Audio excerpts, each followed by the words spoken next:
CDs need to be put in alphabetical order. Are you going to be problematic again? The Dinosaur Hour, Sunday the 29th of October at 9 on GB News. What you get for breakfast is something that, if we do our jobs right, you will wake up to news that you didn't know the night before. It's a conversation. It's not just me and Eamon. We want to get to know you, and we want you to get to know us. From 6, it's Breakfast with Eamon and Isabel. Monday to Thursdays on GB News. Britain's news channel. People in Britain, they love free speech, but they also love fair play. I don't care if I'm speaking somebody from a trade union, from the Labour Party, somebody from the SNP. And I think the viewers like to see that actually we can challenge one another, but in a positive way. We think we ask the questions that people want to ask, and often we ask the questions that we wanted to ask in Parliament but never got the chance to ask. So join us every Saturday, 10 a.m. till noon on GB News, Britain's news channel. Nightmare commute. Kick it up a gear with me, Patrick Christie's, at drive time, 3 till 6 p.m, Monday to Friday on GB News Radio. You can listen online and on DAB+, on the smart speaker app and on the GB News app. And if you've got an Alexa, all you have to say is, Alexa, play GB News. We're also on TuneIn and the Radio Player apps. From the school run to rush hour, get revved up with me, Patrick Christie's, on GB News and GB News Radio. Tired of the usual focus-tested, pre-prepared Westminster runaround? Well, so am I. So you want higher taxes? Is your department to blame for this? Are you rethinking this policy? Every Sunday at 9:30, I'll be sitting down with those in power to get the truth about the issues affecting you. Let's be honest, we've known about the cost pressures of this project for years, not months. That's the Camilla Tominey Show, a politics show with personality. On GB News, the People's Channel, Britain's news channel. Join us every night on GB News at 11 p.m. for Headliners, which is 3 top comedians going through the next day's news stories, which is exactly what you need, because when the establishment has gone crazy, you need some craziness to make sense of it.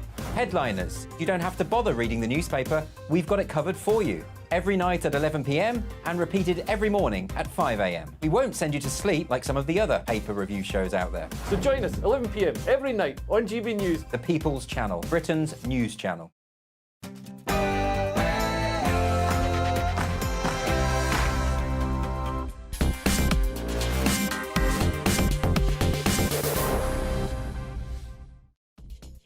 Good evening. Well, the debate has started. Should we take refugees from Gaza? I'll give you a very clear opinion on that in just a moment, on the day that Rishi Sunak goes to Israel.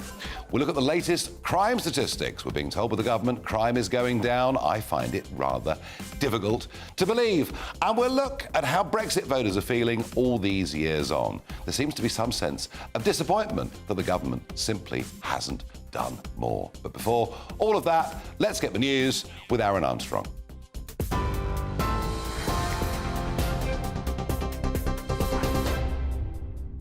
Very good evening to you. I'm Aaron Armstrong in the GB newsroom. Rishi Sunak has met Crown Prince Mohammed bin Salman in the Saudi capital Riyadh. It's his latest stop in a series of diplomatic meetings to prevent the conflict in the Middle East from escalating. The Saudi state news agency SPA posted a video on X of the pair shaking hands. Well, earlier in Jerusalem, the Prime Minister told the Israeli counterpart Benjamin Netanyahu he welcomed the decision to allow humanitarian aid into Gaza from Egypt and said the UK stood in solidarity with Israel. And Mr Netanyahu thanked him for visiting the country, calling it a strong statement of support in a time of darkness. And Rishi Sunak stressed Israel must adhere to international law in Gaza and that the conflict must not spread elsewhere. I've had good, productive conversations with both Prime Minister Netanyahu and the Israeli President Herzog. Among other things, we discussed the importance of this conflict not escalating regionally and the importance of getting humanitarian aid into Gaza to help people who need it. I also had the opportunity to meet families of British nationals who have been taken hostage. We're doing absolutely everything we can to get them home. Well, families of children and teenagers held captive in the Gaza Strip have been holding a press conference in Tel Aviv. Israel says more than 200 hostages were taken when Hamas attacked on October the 7th. One Israeli mother begged Hamas to release her kidnapped children. The whole world have to scream and to ask for humanity. And I think and I pray, and I begging, and I ask even Hamas, this moment you have the opportunity to show that you still have humanity. I'm asking the whole world and your voice to scream till the sky is open. Bring our children home. Asylum seekers have returned to the Bibi Stock home in Portland, despite activists attempting to prevent it from happening. Just Stop Oil protesters obstructed a coach carrying migrants, holding banners reading "No prison ships" and "Demand humanity." All 39 people were removed from the barge in August after Legionella bacteria was discovered. And more than 400 homes have been asked to evacuate in the Scottish town of Brechin in preparation for the arrival of Storm Babette. A red weather warning's been issued, meaning there is a risk to life with extensive flooding and strong winds, stronger than 70 miles an hour, forecast. This is GB News, live across the UK. I'll be back with more a little later, but now it's over to Nigel.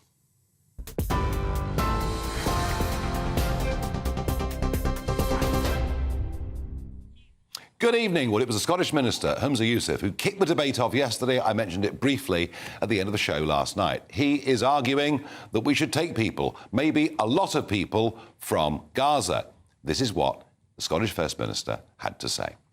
There are currently 1 million people displaced within Gaza. So therefore, I'm calling today on the international community to commit to a worldwide refugee programme for the people of Gaza.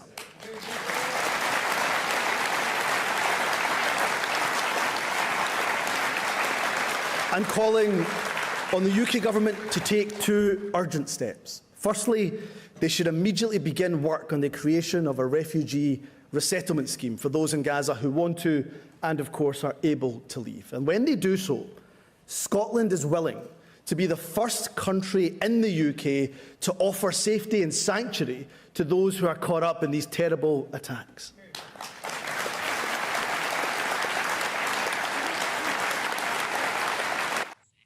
Well, there we are. Scotland is ready, but he's really saying the whole of the UK should be ready. Now, let's be clear about one thing. Since 2016, we have taken in over 500,000 people, 500,000 people as refugees. We've been told it's all because of exceptional circumstances in Hong Kong, in Syria, in Afghanistan, and of course, more recently, in Ukraine. The numbers are so high because they're exceptional. But hey, here comes yet another exception. And you know something? The UNHCR say there are 80 million people around the world who are living in war zones who potentially could qualify as refugees. I would make the argument that if you add to that the hordes of young men crossing the English Channel, who we have to put up in 400 hotels, in private residences, and now, of course, back on barges in Dorset, that we simply can't cope. And in terms of numbers, we should say enough. What I find even more interesting is the reaction of people who are neighbours to Gaza. For example, take what the Egyptian president said yesterday. He said what is happening now in Gaza is an attempt to force civilian residents to take refuge and migrate to Egypt, which should not be accepted. Egypt rejects any attempt to resolve the Palestinian issue by military means or through the forced displacement of Palestinians from their land, which would come at the expense of other countries of the region. He went on to say that the Egyptian people would go out and protest in their millions if called upon to do so. So Egypt will not be taking any refugees from Gaza. King Abdullah II of Jordan said, no refugees in Jordan, no refugees in Egypt. And let's remind ourselves, shall we? Let's remind ourselves that Saudi Arabia did not take a single refugee from Syria because they were worried it would affect their culture and their safety in Saudi Arabia. These are words that maybe we ought to listen to. And of course, we've had over the course of the last week these marches that have taken place in London, in Belfast, in Birmingham, in Edinburgh, in Manchester. marches at which people who live within our communities but have a different set of values to those of the more settled population have been out, in some cases, openly celebrating terrorist atrocities. Now, I'm going to give you some stats from Denmark that are very shocking. In 1992, Denmark gave refuge to 321 Palestinians. By 2019, the government produced results for what had happened to them. 64% of those that had been given refuge had obtained criminal records. 34% of their children had obtained criminal records. And bear in mind, many of the children hadn't yet grown up. And the vast majority were living on welfare. That particular influx of refugees that went in to Denmark proved to be a mistake and a complete disaster. And that's before Hamas really got into gear. I'd ask Hamza Youssef and anyone that thinks we should take large numbers of people from Gaza, why on earth should we risk our national security? Frankly, it doesn't make sense. We've had a record over centuries of helping people in trouble, but I say for now, enough's enough. And I say that on the very day that the integration czar for the government, who is independent of the Home Office, has said that because of mass integration, we have serious problems with integration in our country. So should we take people from Gaza? My answer is no. Love to know what you think. Please, farage@gbnews.com. Now, Rishi Sunak has been in Israel today. He is tonight in Saudi Arabia. What I found fascinating was this clip where he was asked about the attack on the hospital, the number of people that were killed. It was very clear from American intelligence yesterday that the initial reports that had come from the BBC and others that had put the blame absolutely squarely on Israel were wrong. The Americans were clear, and much of the rest of the world agrees. And yet when Rishi Sunak was asked about this, this is what he had to say. As I said, it's important that we take the time to establish the facts. I met with the chair of our Joint Intelligence Committee, and they are in the process of looking at all the evidence, reviewing the facts available. So the British Prime Minister not backing American intelligence, not backing what Israel is saying, not backing what so many in the media and around the international community are saying, and looking, frankly, in that clip like a frightened rabbit. Why? Well, I would put it to you that what the Prime Minister does not want to do is to provoke even more unrest and protest on the streets of our country, because we have so many people who will completely, blindly take the Palestinian side and in most cases, many cases, refuse to condemn the atrocities of the 7th of October. That, folks, is the country we're living in. None of you ever voted for it. It was done to us by successive Labour and Conservative governments. Now let's go to Tel Aviv and join our GB News reporter there, Charlie Peters. Charlie, what did Rishi Sunak achieve on his day in Israel? Mostly congratulations and solidarity. He thanked Prime Minister Netanyahu for opening that humanitarian aid access from Egypt into Gaza. So far, though, no trucks have crossed. We've heard that there are dozens gathering on the Egyptian side waiting for entry, but that has been a key goal of American and British diplomacy. And he also told the Israelis, we want you to win. And this afternoon, we've heard from the Defense Minister Yoav Gallant, who said to troops gathering in the south, that convoy on the border with the Gaza Strip, he said that you can see Gaza from afar, but soon you will see it from the inside. The order will come. There is no going back from that kind of messaging, is the feeling in Israel tonight. That an invasion is now highly likely after those statements, matched by a general in the south who also said that future maneuvers in Gaza were coming. And so Rishi Sunak delivering his message was one really of solidarity and reference to humanitarian aid, because Britain will not have a military role here in supporting and supplying the Israelis in that likely ground invasion. That role is more for Washington. But there is also concern in Israel about what the end state will be.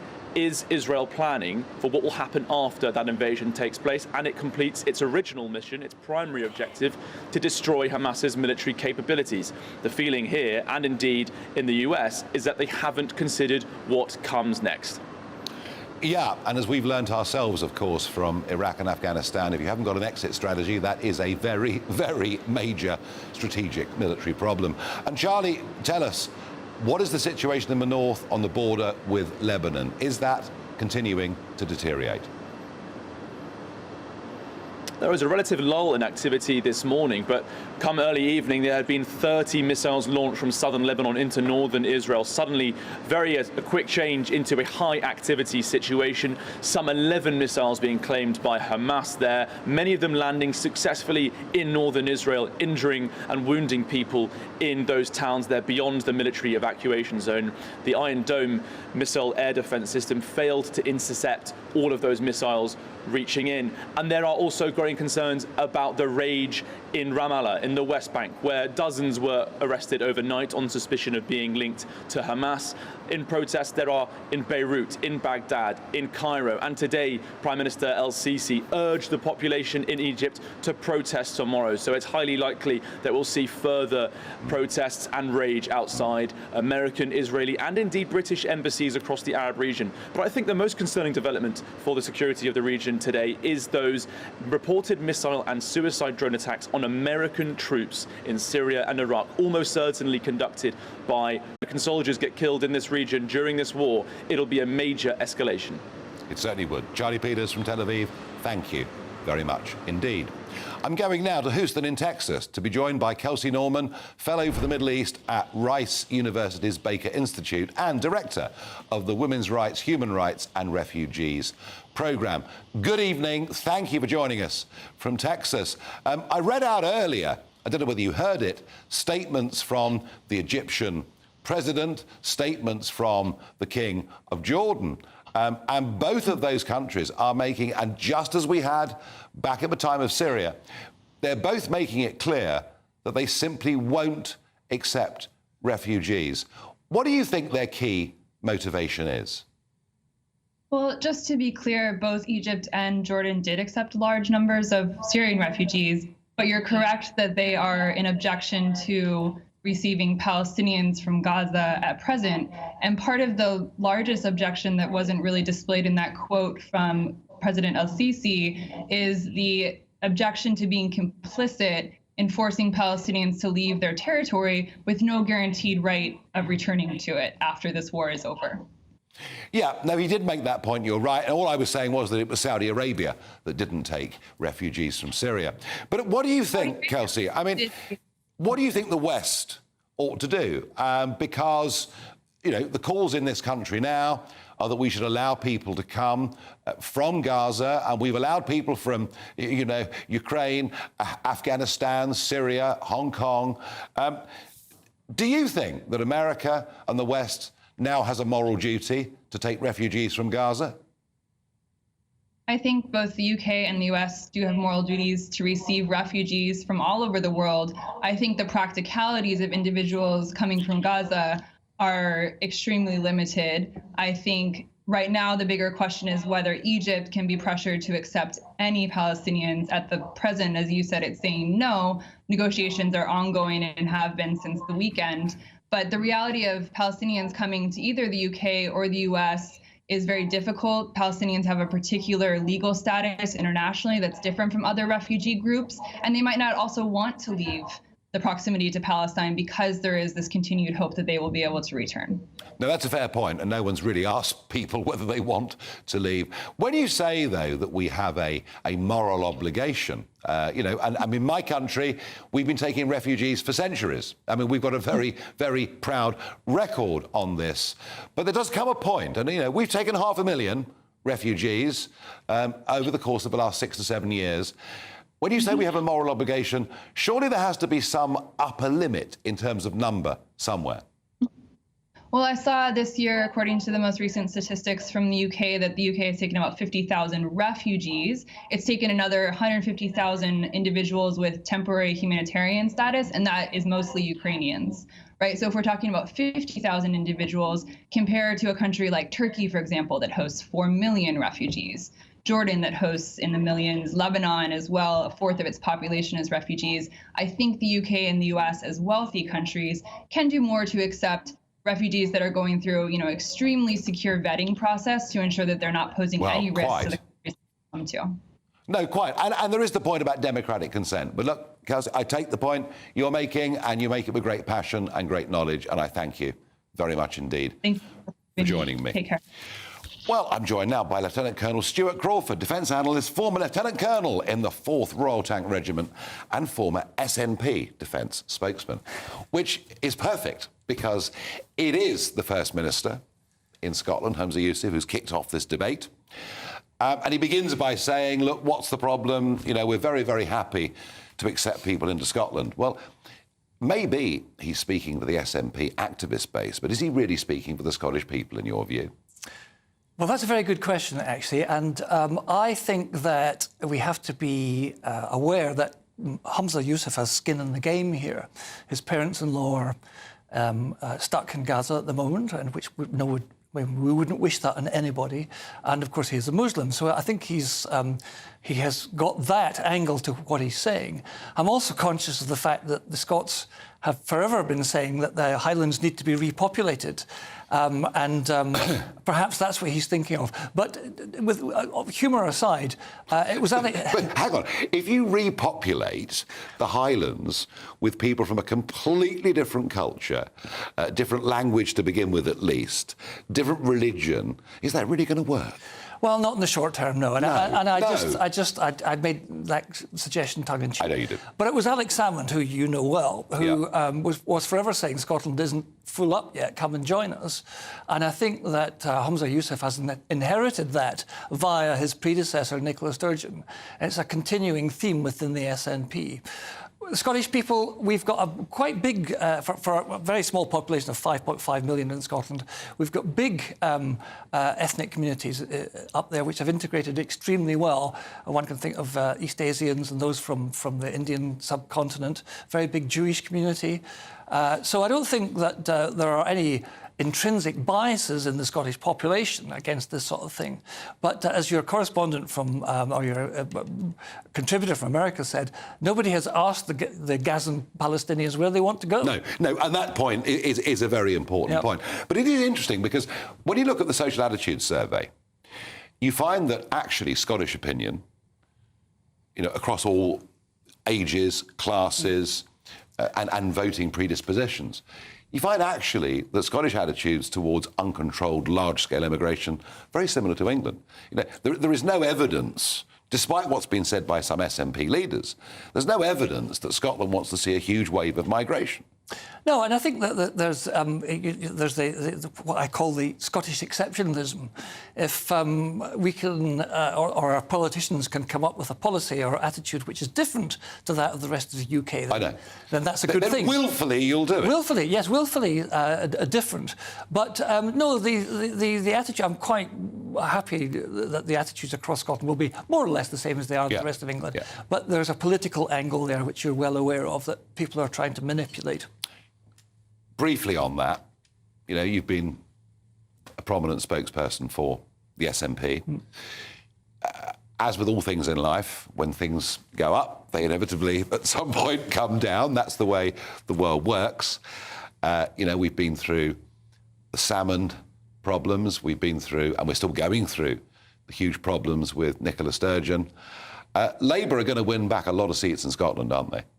Yes, that seems to be the current consensus amongst those who talk about such things. And I can't even mention the word that begins with P, the stuff, whatever it is. Yes, it looks like the number of SNP seats at Westminster, which now stands at 43, could be halved at next year's general election or early 2025 general election.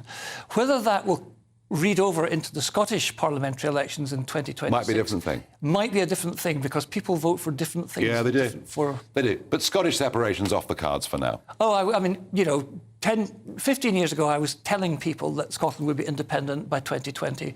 Now I don't know if Scotland will be independent by 2050, if at all. Good Lord. honesty and realism from somebody sitting in the studio who's been an SNP spokesman. Stuart, fantastic. Lovely to see you. My pleasure. Come and see us again soon. In a moment, we go back to RAF Scampton, the Dam Busters base, where we might just have a piece of good news. Hang on, we'll tell you all in 2 minutes.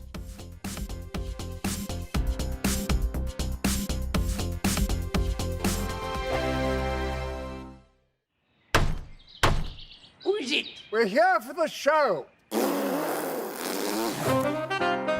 More energy this time! Welcome to the Dinosaur Hour. I was married to a therapist. And you survived? I thought we were getting Hugh Laurie, second best.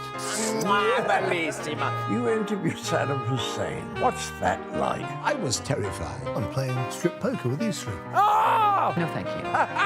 My CDs need to be put in alphabetical order. Are you going to be problematic again?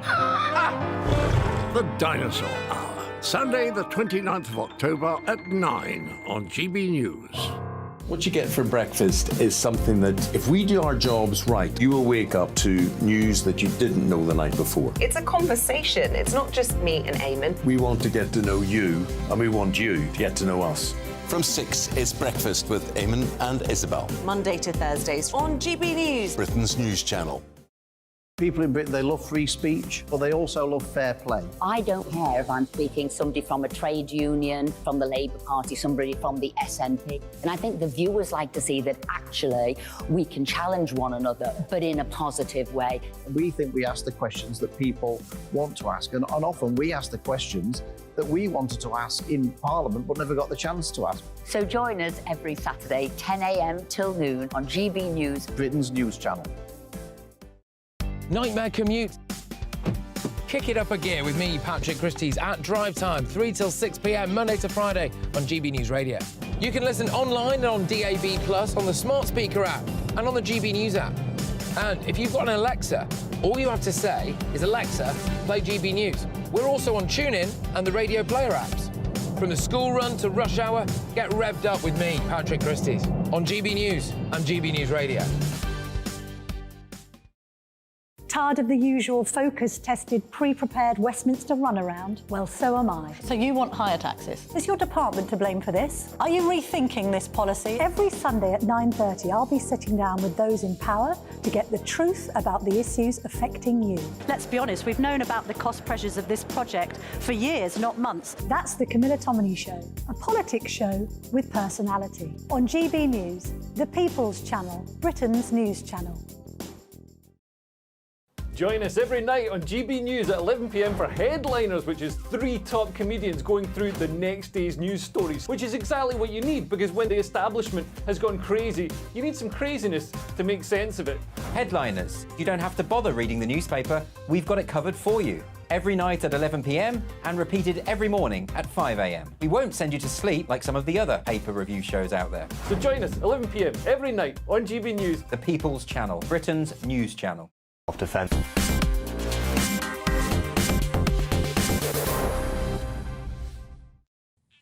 This show has been doing its absolute best to save RAF Scampton from becoming a migrant base.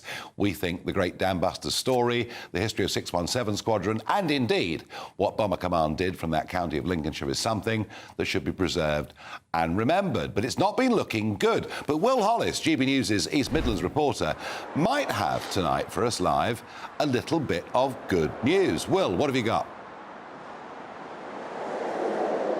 Yes, well, in recent weeks, the voice of concern from West Lindsey District Council at the pace and the scale of progress here made by the Home Office to turn RAF Scampton into an asylum centre for up to 2,000 migrants has been growing so much louder, and that's what has fuelled a push towards listed status for at least one of the buildings here at the former RAF base. That building is the Officers' Mess. Mess, which was, of course, the place where Guy Gibson, the wing commander of 617 Squadron, would have spent his R&R, his downtime, when he wasn't conducting bombing raids over Germany with the rest of the RAF during the Second World War. And essentially what listed status is, it's the top heritage body, Historic England, saying that something has architectural significance to British identity and has a historical importance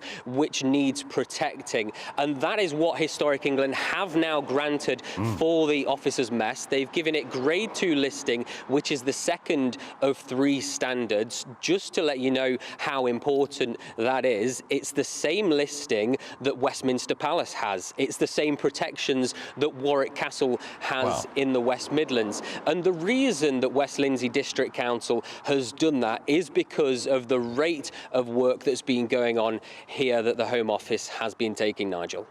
Will, thank you for that. That is a piece of good news. Thank you.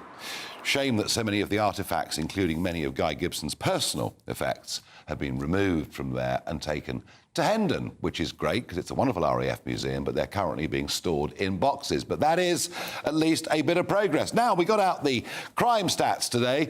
Gun and knife crime has increased, as well as robberies and shoplifting. Some crimes, they were down significantly, but perhaps the real kicker here is fewer than 6% of crimes led to a suspect being charged. Well, I'm joined by Janny Shaw, crime and policing commentator, former BBC Home Affairs correspondent. Danny, help us make sense of all of these numbers. Now, these figures go up to the end of June 2022. 2023. 2023, sorry. From 2022 to 2023. And they show, overall, some quite big decreases in crime. They're suggesting that criminal damage has fallen significantly, that fraud is down, and they're saying overall that crime is down. Can we really believe that? There's 2 sets of figures. That's where the confusion comes in. I'm confused, so help me. It always happens every 3 months when the figures come out. There's 2 sets of figures. There's a survey, a big survey of 35,000 people in households across England and Wales, and that asks people, have you been a victim of crime in the last 12 months? It doesn't include business crime, it doesn't include sexual offences, and obviously you can't ask people if they've been murdered, so it doesn't include murder for obvious reasons. But what it is very consistent over time, and what that shows is the long-term trend since the mid-90s is downwards overall, and it carried on last year with that drop of around about 10%. Then you have the police figures. So these include crimes that are only reported to the police. Which is what I'm looking at here. That shows overall crimes reported to police up, knife crime up, gun crime up, car crime up, shoplifting, which there's huge concern about, up 25%. Remember, these are crimes that are reported to and recorded by police. So up there, down on the survey. Obviously, people are confused. I think what you can take from it is that the country isn't awash with crime. The figures don't show that, but there are particular types of crime which are causing real concern, like knife crime, still at very high levels, and shoplifting, where there's been a spike. Certainly in London, I mean, the perception of most people is they feel far less safe today than they felt 5 years ago, 10 years ago. Yeah, and it's the feeling of safety that's really important. So we can bandy around the figures and we can say, oh, it's gone down or it's gone up, according to what argument you're trying to make. But it's how safe people feel. They see the headlines, and in some areas in particular, knife crime is a real problem, and the types of weapons that people are using are, huge zombie knives and swords and so on, and that stokes fear and concern and alarm. Understandably. Yeah, absolutely understand. And the other point, which you alluded to in the figures, is that so many people are getting away with it. Because the charge rate, so the proportion of all crimes... 6%, 6%, it seems to me that 6% lead to a suspect even being charged, let alone convicted. Yeah. I mean, this is an appallingly low figure. Yeah, it is. If you go back to 2014, 2015, it was around 15%, which you might say was still pretty low. Yeah, but it's plunged and plunged and plunged. In fact, in the last few months, it's slightly gone up, very, very slightly. And what's the reason, really Shaw? So the reason, I think, is firstly because you had cuts in police officer numbers, which really had an impact in those years. There was a shortage of detectives. The mix of cases that are coming into the police has changed. So they are getting so many more sexual offences to investigate. They are complicated crimes to investigate. They often don't result in a charge, let alone a conviction. That has changed enormously, so the mix of crimes they're looking at. Plus, there's more complexity in a lot of crimes. You've got some of exactly why those prosecution rates have fallen through the floor. But clearly, it undermines confidence because you can see criminals getting away with it. No, and I think with a lot of what we might call petty crime, I think a lot of people now just don't even bother to report it. They say, well, the police won't bother to come, it might affect my insurance premium. Impossible to measure that, to gauge that, even the survey perhaps can't find that. While I've got you here, prisons, I've got to talk about prisons. 88,000, we're completely full. To be fair to the government, you know, they've increased the numbers by about 10,000 places over the last 4 years. And we get this extraordinary statement a couple of weeks ago that people convicted of rape won't go straight to prison. They'll have to wait a couple of weeks until we can find them a place. I mean, what is going on? Do we have to build more prisons? It's a complete mess. It's a grotesque failure of planning by the Ministry of Justice. That's my view. They've seen the forecast that the population is going to go up and up and up, and they haven't planned for that. They've ratcheted up sentences for violent crimes, and many of us would agree with that, but you've got to plan and put the places there as well. They haven't actually created 10,000 more places. No. The net increase is only about 300 because they've closed a lot of prisons and a lot of places, and they built a few new ones have opened. Yep. They have got more coming on stream, but it takes ages to get the planning permission, to get the buildings. So there's not been as big an increase in prison places as is being claimed by the government? No, there hasn't. The net increase is only a few hundred, and that's why they've got the problem. And so what they're doing now, you heard this week, this emergency statement from Alex Chalk, the Justice Secretary. An early release scheme is coming, so prisoners, low-level offenders will be released a few weeks early. Various other measures using police cells and so on. That's already happening. Chalk said that for low-grade crime, prison was a bad idea because it turned people into hardened criminals. I mean, here we have a Conservative minister arguing that prison doesn't work. It's a necessity because they've run out of space. That's the only option. They've pushed it, and finally, the only thing they can do is an early release scheme. And he's also taking the opportunity to try and prevent the courts from sending people to prison for up to 12 months because the reoffending rates are so high, he's looking for alternatives. But that needs legislation. That won't come on stream for another couple of years if it ever does. There is one way out of this. There are 10,500 foreign prisoners in British prisons. Well, that's the other thing he wants to do, is to make agreements with overseas countries so that they can serve their sentences abroad. I think an agreement with Albania was signed today or yesterday. But we have heard repeatedly over the past decade, we're going to sign agreements, we've got prisoner transfers deals, but the number still is there. It's still 10,500, as you say. It's very difficult to get those agreements in place. There are all sorts of obstacles, so I'm not sure whether they're going to make a real dent in the population that way. Danny Shaw, one thing for certain, you're going to be kept busy for many, many years to come. Thank you. In a moment, we'll talk about a study showing that Brexit is 7 years on, whether you voted for it or against it. But a lot of us are a bit disappointed in what the government has delivered. I'll also talk about the COVID inquiry, where the experts told the government not to use fear too much with the public. Yet Matt Hancock and others did. And you begin to wonder, will anybody ever actually be held to account?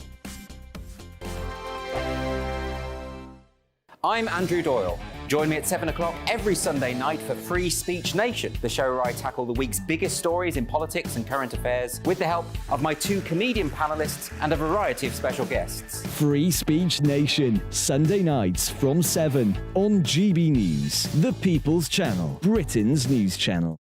I think the most exciting bit for me is talking to ordinary people. People who I think are ignored often by the major news channels. We're going to give news they want to hear. There's a voice there that needs to be heard. I think there's a chance here for a diversity of opinion to be expressed, which you don't find elsewhere. It's really exciting. We don't hold back. We're free to say how decisions that are taken here affect us all around the country. Only on GB News, the People's Channel, Britain's news channel. There's only 3 people you can trust in life: your doctor, your lawyer, and your nana. I'm not sure. So join me, Nana Acquia, at 3 p.m. every Saturday and Sunday, where we discuss the biggest topics of the weekend. Be ready for battle. Could you be quiet? What is this? It's my new teeth. It's your new teeth. I don't bite. Well, not without a good reason. Always honest, always fun. Every weekend at 3 p.m. on GB News, the People's Channel, Britain's news channel. So Jubes and Kerr, we tackle the issues of the day with real, robust debate, both sides of the fence, battling it out with me in the middle with my forthright opinions and views. And often really interesting things happen because you start with a position and then by the end of the debate you find actually, well, I might not have thought about that one. What we need in this country is 2 new political parties. You should maybe think about doing a 2024 calendar. I'm Michelle Dewberry and I'm keeping you company right through until 7 o'clock this evening. GB News, the People's Channel, Britain's watching. Join us every night on GB News at 11 p.m. for Headliners, which is 3 top comedians going through the next day's news stories, which is exactly what you need, because when the establishment has gone crazy, you need some craziness to make sense of it. Headliners. You don't have to bother reading the newspaper. We've got it covered for you. Every night at 11 p.m. and repeated every morning at 5 a.m. We won't send you to sleep like some of the other paper review shows out there. So join us 11 p.m. every night on GB News. The People's Channel, Britain's news channel. Who is it? We're here for the show. More energy this time! Welcome to the Dinosaur Hour. I was married to a therapist. And you survived? I thought we were getting Hugh Laurie. Second best. You interviewed Saddam Hussein. What's that like? I was terrified. I'm playing strip poker with these 3. Oh! No, thank you. My CDs need to be put in alphabetical order. Are you going to be problematic again? The Dinosaur Hour. Sunday, the 29th of October at 9 on GB News.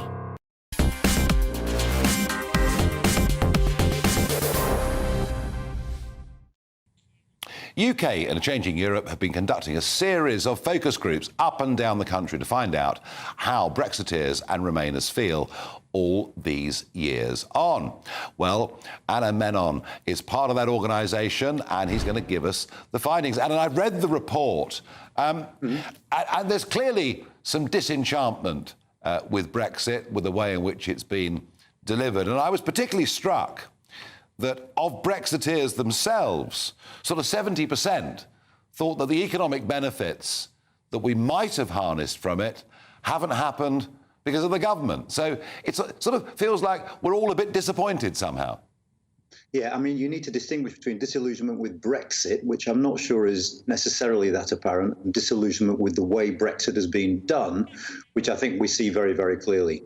So I think only 18% of Leave voters now say that they're happy with the way Brexit has gone. A lot of Leave voters think that Brexit has been damaging to the economy, but most Leave voters think there was a way it could have been made to work, and they blame government for not making it.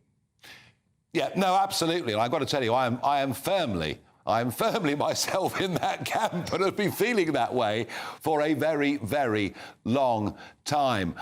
What about the immigration factor here? I mean, you know, it was quite an important factor in getting the turnout up that we basically wanted not just control of our borders, but a genuine feeling that fewer people should be coming in to the country. How much disappointment is there on that? I mean, there is disappointment, but I think, again, we've got to put it into context, because what's interesting about the Leave voters we spoke to is that, yes, they think that the outcomes on immigration they wanted haven't happened, but actually their main concern when it came to voting for Brexit, the main thing they wanted was control over laws. And with that, they're relatively happy, though there are some indications. We've got a report out today about the fact that the British government is refusing to deviate too far from EU regulations. So we'll see what the voters think about that. But immigration, I think, is important, but not the most important factor for many Leave voters. Yeah, as you say, they're pleased we're back in charge. They're just not very pleased with the way in which we're using the new authority that we've got. I wonder also, Anand, whether this disenchantment people feel around Brexit is actually a reflection of a broader disenchantment people are feeling with politics as a whole. I think people are disenchanted with politics. I mean, if you look at the polling on people's faith or trust in politics, I think trust in politics has hit an all-time low recently, and there's certainly not a lot of faith in the current government and the current government's ability to manage things. So I think that's certainly true, that a lot of the sort of disappointment that Brexiters feel is directed at politics and at politicians in general. Yeah. And final thought on this. I mean, ever since that surprise referendum result, certainly a surprise to the establishment, and the years of parliamentary trench warfare, and then in the end, you know, Prime Minister after Prime Minister goes, and in the end we actually leave 3.5 years on. But it seems that in effect, what Sir Keir Starmer has done is to say, look, we want a closer relationship with the EU, and some can speculate what that means about aligning with single market rules, but that basically the question of membership is now not part of our political national debate. No one's talking about it. And in fact, one of the most striking findings of the survey and focus groups was that voters don't want to be talking about Brexit anymore. I'll just say one final thing. You say Keir Starmer. Actually, one of the striking things from our report that's out today is the finding that essentially there's not that much difference between Keir Starmer and Rishi Sunak, in that neither seem to want to diverge from EU regulations in the way that some Brexiters thought should be the obvious outcome of Brexit. So there's a degree of similarity between the two big parties on this. Absolutely. Anna Menon, as ever, thank you for joining us on the show. And I have to say, I thought that last comment Anna made was absolutely right. There is not a great deal of difference between Sir Keir Starmer and Rishi Sunak on Europe, or frankly, on virtually anything else. Now, the What the Farage moment, I've mentioned before, the COVID inquiry is going on day after day. And we saw some testimony from Professor James Rubin. He told the inquiry that the government was warned that frightening the public would not work and should not be done. And yet we had people like the great Matt Hancock, of course, Health Secretary at the time, and this was revealed in those messages that were given to the Daily Telegraph earlier this year, when he said to his people, quote, "We should frighten the pants off everyone with the new strain." It was also Matt Hancock that said, you've got to get the jab because you don't want to kill your gran. And when you look at what Hancock and others did, using fear, using huge amounts of public money to mount campaigns, intending to frightening us into staying into our houses and getting jabbed repeatedly, you realise these guys who'd promised to begin that they were acting within the science, with the science, never did anything of the kind. They were completely and utterly out of control. And the way in which they handled lockdown is, I think, the biggest single peacetime mistake any British government has made in modern times, sending our borrowing through the roof, giving us huge, long-term, serious health impacts, much worse impacts than we ever would have had from the virus itself.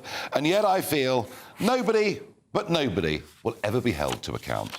And a final What the Farage thought, Rishi Sunak is now set to ban gay and trans conversion therapy. And basically the King's Speech will ban any attempts to change someone's sexuality or gender identity in England and Wales, indeed, to make it a criminal offence. And that, despite the fact he'd given completely the opposite impression up until now. In a moment, I'm joined by Professor Matt Goodwin, who really knocked the socks off the BBC earlier on this week. But Matt's anger on that programme, I think, reflects the way he feels about what's happened to modern Britain. He joins me in just a moment.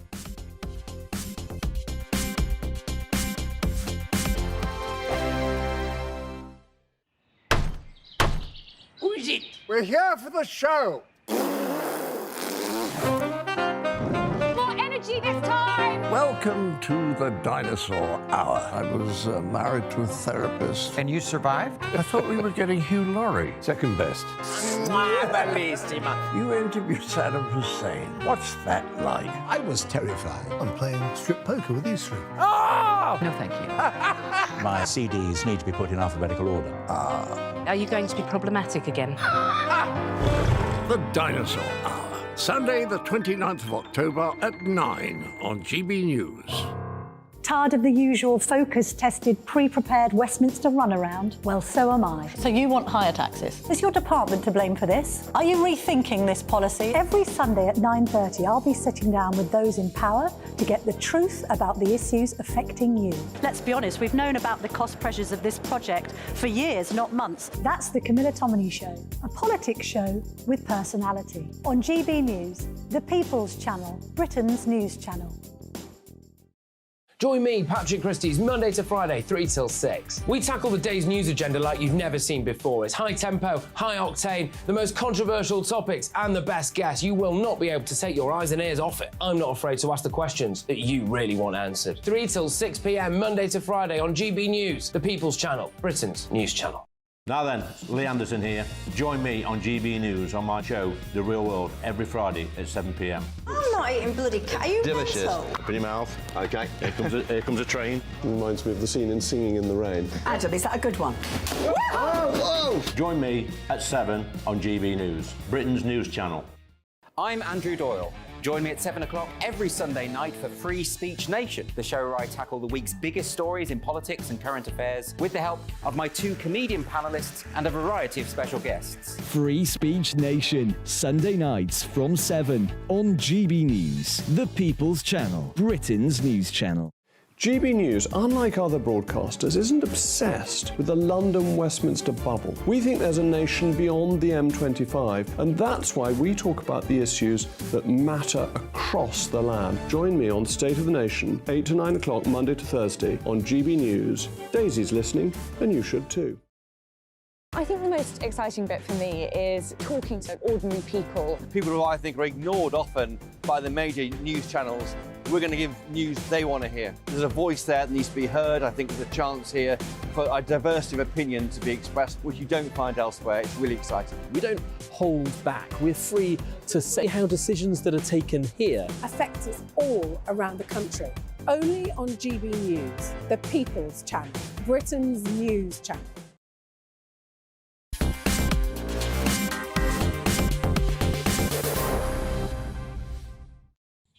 Now, there was a really good piece of BBC telly earlier this week. Yes, I did say that. Matt Goodwin, pollster and professor of politics at the University of Kent, was on the lunchtime politics show on the BBC. Here's a little clip of what he had to say. I can't remember a time in my life when I felt more ashamed by our national debate and our country as I have over the last week. I've tried to imagine how I would feel if I was a British Jew. We have a national broadcaster, the BBC, unable to call a Nazi-inspired, ISIS-inspired terrorist group terrorists. We have the same broadcaster investigating BBC Arabic journalists for expressing sympathy for Hamas. We have the institutions of our national community like Wembley Stadium showing the rainbow flag to protest against Qatar, but not showing the colours of Israel in solidarity. And we have the universities where I work, a few years ago, fell over themselves to express solidarity with George Floyd and what happened centuries ago in America, but are unable to issue the same condemnation of what's happened in Israel. Not to mention the fact we've now got schools telling Jewish children in Britain in 2023 not to show symbols of their faith, and we've got fireworks and celebrations going on Edgware Road, and we've got idiots like that guy excusing the glorification of terrorism. Well, hang on. Joe, I was at the protest. I was at the protest, and there's one thing he didn't mention, which were the groups of men running around physically attacking people, showing the Israel flag. There was glorification of terrorism at that protest. Those people should be treated the same way as supporters of ISIS. And that is why we're discussing it. But there is... Well, Matt Goodwin joins me now. Well, Matt, you know, you gave it what for there. I have to say I agree with every word. What was the reaction? Overwhelming.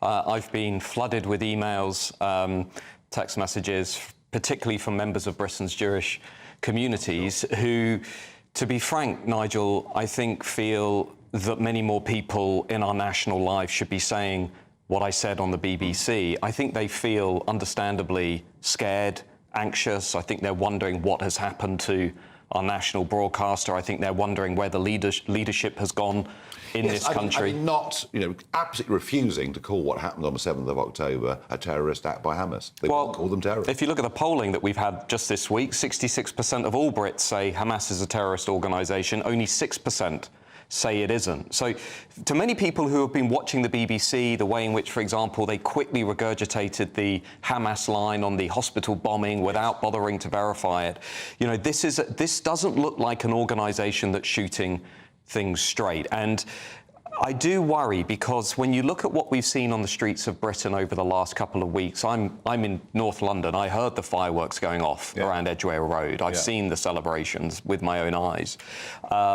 As I said on that show, imagine if you're a British Jew, London would not feel like a particularly welcoming place we had right Charlie now. Peters in Tel Aviv earlier this week saying there were British people in Tel Aviv saying they felt safer in Tel Aviv than they felt in North London. Yeah, so I think what members of the Jewish communities are really wanting to see is more leadership. I think they're wanting to see us have a frank and open conversation about just how widespread is this sympathy for Hamas and Islamist terrorism in the country. I've just been looking at some polling today which suggests 15% of all Londoners do not view Hamas as a terrorist group. Now, that is quite striking, Nigel. 1 in 8 of all people in London say Hamas is not a terrorist organisation. I find that quite disturbing. So I'm worried, actually, about where we're headed. I'm deeply concerned about where we're headed as a country.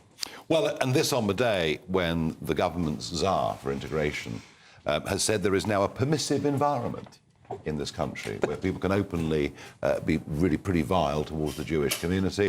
But I mean, is this, and he made the point, is this, and I believe that it is, mass immigration from Labour and Conservative governments without a thought? All diversity is good, but without a thought for integration. Well, our experiment with mass immigration is clearly failing, and the Tsar that you just mentioned is not the first person to point this out. We had the Casey review in 2016, which was quite explicit in saying there are areas in Britain where groups are not following British law, and also where you could have children essentially spending much of their day not really being aware that they're living in Britain because those areas are so segregated. We don't even talk about integration anymore. Have you noticed that? After the disturbances in Leicester and elsewhere, we're no longer even talking about things like community cohesion.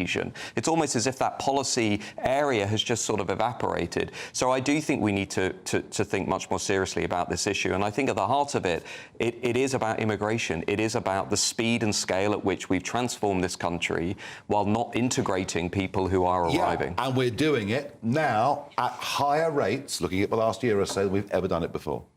Well, that's right. Net migration is now over 600,000. The small boats issue is yet to be resolved. Most of the people coming over, Afghanistan, Somalia, etc., I don't think this is going to help us address this problem. Look, but from the perspective of Britain's Jewish communities, which I just want to go back to, they are fed up and they are sick and tired of feeling as though they are treated as second-class citizens in Britain.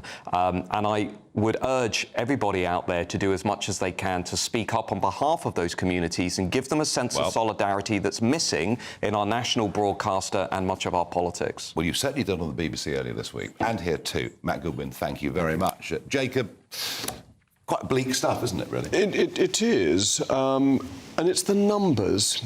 See, I think integration is very important, but you will integrate a reasonable number. You can't integrate 600,000. And we've got to get control of illegal and, more importantly, legal migration, because it's the bigger part of it. Oh, I so wish that the colleagues who are in the same political party as you are now running this country agreed with that. Well, Suella's on the right side. Yeah, and that was one. Give me one. And Pretty was brilliant.